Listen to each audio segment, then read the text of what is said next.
first things first, I think it's important to point out that I'm wearing a slightly different cutoff shirt today. So I'm changing things up a little bit here. Okay, just watched the latest episode of The Bachelor, and it was quite a doozy of an episode. So if we focus in on what happened today, it was, well, how did it even begin? They went on a group date. Okay, so they were still dealing with the whole after effects of Nick confessing that he had slept with Liz. All the girls are kind of like really feeling some type of way about it, which again is really bizarre because they hadn't slept together since January. I'm not entirely sure when this was filmed, but they hadn't slept together since January. They hadn't talked to each other since, and so I don't know why it's any of the girls' fucking business as to what Nick was doing on his off time, away from the show. Like, what do you care? Like, okay, he had sex with this woman. Did you hear that Liz and Nick had sex? He had sex with this woman, but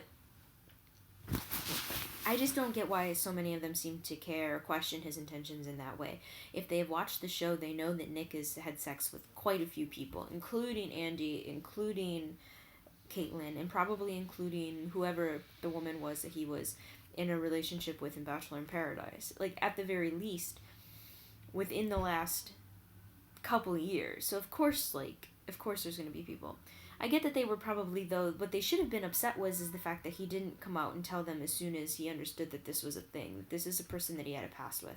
By not saying anything in the first place, that was like he was hiding it. Again, it's none of their business whether he had sex with her or not, but it does change the game to know that there's somebody in the house who he has had previous experience with, whether it was sexual or not.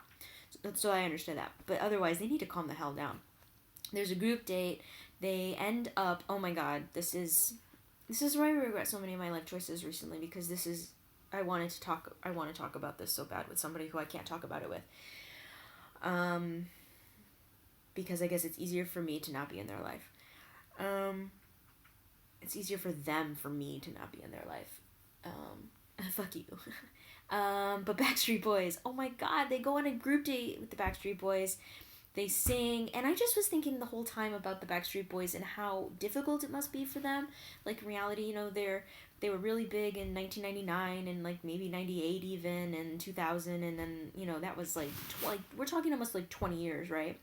I can't remember exactly when they were really big, but now they're still together. I believe all of them still are in it. Howie and Nick and Kevin, the others. And I can't believe I remember Howie. I can't really remember any of their names. Brian, the other one, and they're still together and they're singing the exact same songs. Now, this is not a criticism. I love I Want It That Way. I think I Want It That Way is one of the best pop songs ever written. I don't care if the lyrics aren't very good. But I just imagine that, like, for them, it must be kind of frustrating to say, like, look at NSYNC. Like, NSYNC is at least it's an example. You have at least Justin Timberlake, whose career, like, skyrocketed after he left the group. And even, what's his name from NSYNC? JC had a bit of a career. Lance Bass hosted Finding Prince Charming.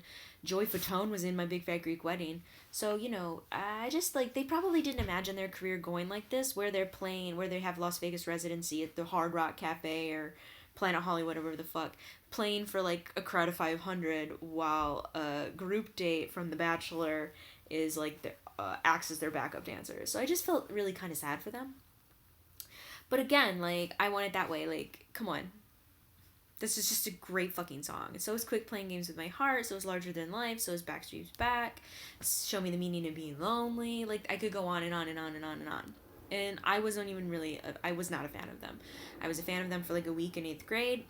Now they're great for karaoke. And quite frankly, that's all I require. I'm about to pop out here. So they do that, and so again, the girls have to learn choreography. Corinne hates it because she's not a dancer, blah, blah, blah. She's such a fucking drama queen. Interestingly, Jasmine was a Cowboys cheerleader or something like that, or maybe a basketball cheerleader, or maybe both. She's a great dancer, doesn't get the group date because of course not. It goes to the other Danielle who didn't get the single date last week. Nick and she make out, I don't know. I don't think they even talked about anything. I don't care. I just know that Corinne's a hot mess, and she is a fucking drunk. She's drunk as hell. There's a one-on-one date, and that goes to Vanessa. And I will say that Vanessa is without a doubt the MVP of this episode. Vanessa is so wonderful. I would date her. I would date her happily. And the fact that I would date her proves that she should not be on this show. The fact she's the clear favorite, I think, to win. She's my favorite, although I really do like Rachel. And there's a couple others that I like. I like Jamie. I think Jamie's really, really cute. I thought Dominique was really cute too. She was sent home in the group date, but we'll get to that. There's a few others, but Vanessa is by far and away like the best woman on this show. So she can't win. Like, we have to please cross our fingers that she leaves on her own. Not that even Nick cuts her. Please, God, Vanessa, please come to your senses and leave this show.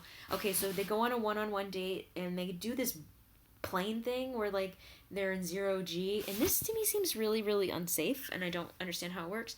But they're in the plane, and it's a big plane. It's a plane. It's not like one of those rinky-dink things. And they go up. God damn. And when the plane, like, does a series of, like, not loops, not going upside down, but, like, waves. And so when it goes up, they basically feel like you're in, like, one of those, that one machine at the fair, the ride at the fair where you're up against the wall and you're just sticking to the wall because the G-forces are so strong. But then the plane apparently, like, nosedives or something, and so it's like what you experience during 0G, so they get to float around like they're astronauts. It's actually a pretty cool date. I, like Vanessa, would probably get super sick, though, but I think that in the time, like, the short time frame that existed between floating and then wanting to vomit everywhere, that it would be a really fun time, because I always wanted to be an astronaut but understood that I couldn't because of my really severe motion sickness problems. So they do that. Vanessa does throw up. That's one reason why she's my hero this week. And Nick still kisses her, which is disgusting. But they seem to have a really successful day, blah, blah, blah. When they go to dinner that night, she tells them about her grandfather dying a few weeks before this and how she felt, that he was with her and blah, blah, blah. And then Nick comes forward about his past and love, and he felt like being with Vanessa kind of instilled some confidence in him. And I get that. She seems to have that aura, but please, God, Vanessa, leave. So that seems to be successful. He gives her the rose. It's all cool. I don't remember who he gave the group date rose to in the first date. Danielle, probably. The one Danielle. Who won the challenge. I believe he gave it to her. Let me get a pillow. Okay, then there is another group date. I'm trying to think, am I missing anything? Did something else happen? I feel like something happened. Oh, no, well, okay. So, yes, there's another group date. This time they go to the track, because apparently Nick's a track athlete. And they go to the track, and it's like, I'm a huge Olympian fan. I love the fucking Olympics. Like, the 1996 Olympics will forever live in my heart. The 1996 women's gymnastics team, we should call them girls, because, I mean, they were a little bit older than I think the current team, except for Allie Reisman is, by the way, like 21 years old, so fair game. The 1996 team, spearheaded with Shannon Miller and Dominique Dawes and J.C. Phelps and Amanda Beard and Dominique Moceanu. Amy Chow. Did I say Amy Chow yet? I don't know. Is that it? Fantastic Seven. I'm probably missing a couple, and for that I deeply apologize, but they will forever live in my soul. So I love the Olympics. Long way of saying that. I love the Olympics, and so I'm very excited, right, to see Allison Felix, Michelle Carter, and then Carl Lewis. Oh my God, I blanked on his name. Carl Lewis, because after the 1996 Olympics, which was my love of my life, my mom actually bought me one of those commemorative VHS tapes where, like, they have all the highlights, and Carl Lewis was fucking, like, winning medals in 1996. Like, he's been around forever. He's, like, aside from Michael Phelps, I think, just about the most decorated Olympian of all time. So it was pretty cool. But then I felt immediately horrible, like, oh, why are you guys on this show? Leave. But they have a Nick-a-thon, and the girls, like, compete in events, and Rachel's very athletic, and Alexis is pretty athletic, and then there's a few others, like Astrid, who really gets chosen just because she has a giant chest and not enough support from her sports bra, which is fine. That's a problem that women have to deal with. I don't have to deal with that, but it's a problem, I hear. So that happens, and then Nick goes into the hot tub with Astrid because she is like the the one time in the Olympics. I can't remember if it was 98 or 2002. It was one of the Winter Olympics when one of the speed skaters was so far behind in the race that in the gold medal in the medal race that like because he was so far behind he actually like won because everyone in front of him crashed into each other and so he ended up getting gold. So it's kind of like that. Anyway, not a whole lot of drama, but during the group date, Corinne gets really like, she's not, no, I don't even know. I don't know. She reveals at some point that she has a nanny, which she actually reveals in the first episode, but we find out that this nanny pretty much does everything for her. She doesn't know how to do anything herself, including make her bed or like wash dishes. So that's concerning. So Nick decides there's not gonna. Oh, and he lets go of Dominique. He tells her to go home because she doesn't feel validated by him, and he's not interested in validating her. Sayonara, Dominique. You're really pretty. Okay, so he instead of having a cocktail ceremony, he has a pool party again. We saw this last year with in Caitlin's season, where they just get shit-faced and drunk and they're out in the sun. So they have a pool party, and it goes pretty much as you would expect. They're all trying to make out with him, and they rub lotion on him. And then Corinne, because she's crazy, I should figure, at the rose ceremony the time before, she actually dressed up in a trench coat and had him lick whipped cream off of her breasts. That's classy. And then actually fell asleep, so she didn't attend the rose ceremony, but she was let off the hook because she got the group date rose. So anyway, that's where she was. So she gets a bouncy castle and basically bounces around with him in the castle and then grinds up on him over the thing. And the women see this and are none too pleased. And so now it becomes this whole thing about Corinne and how awful Corinne is and how she's trying to them. And this is where Vanessa comes in as the MVP. Yes, Corinne's gross. She's 24. She has no idea what she's doing, and she doesn't know how to get positive attention from anybody, which I'm sure she should go to therapy for. But here's why. Everyone is like talking to Nick about how Corinne shouldn't be doing this and how, are you really looking for a wife? I trust your intentions. Blah, blah, blah, blah, blah. Excuse me? Corinne's not acting alone here. Nick is enabling her by giving her roses every single time she does something stupid and bad that's really immature and kind of like gross. Vanessa is the only one who goes up to Nick and is like, I'm not judging Corinne, I'm judging you and your actions towards her. And I want to be like, Vanessa, you finally get me when I watch this goddamn show. Vanessa, you speak to my soul with your French Canadianness and your beautiful looks and the fact that you are a teacher. Oh,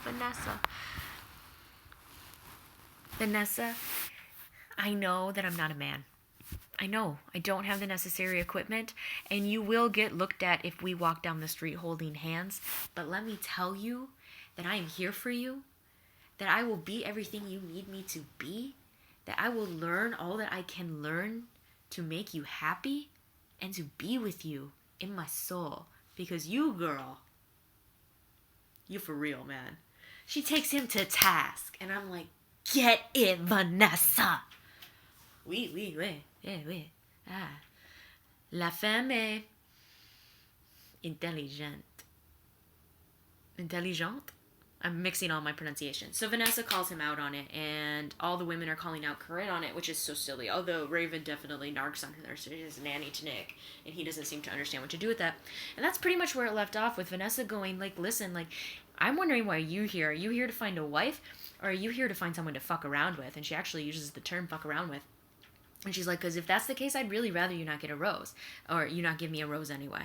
And I just really appreciate her honesty and for her not blaming the 24-year-old girl who very clearly doesn't know how to get positive attention.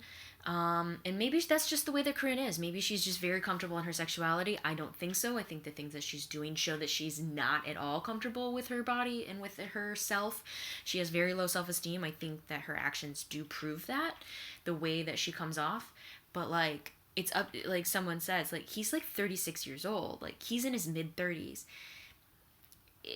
It's not her. It's him. And he deserves to be called out on that. So, Vanessa, you get my rose, girl. So, we'll see how this concludes next week. Yeah. I had a really good therapy session today. Guess what, you guys? I'm not the problem. She's the problem. Blew my mind. It's a reframing of everything. I'm not the problem. She's the problem. Just like Corinne's not the problem. Nick's the problem.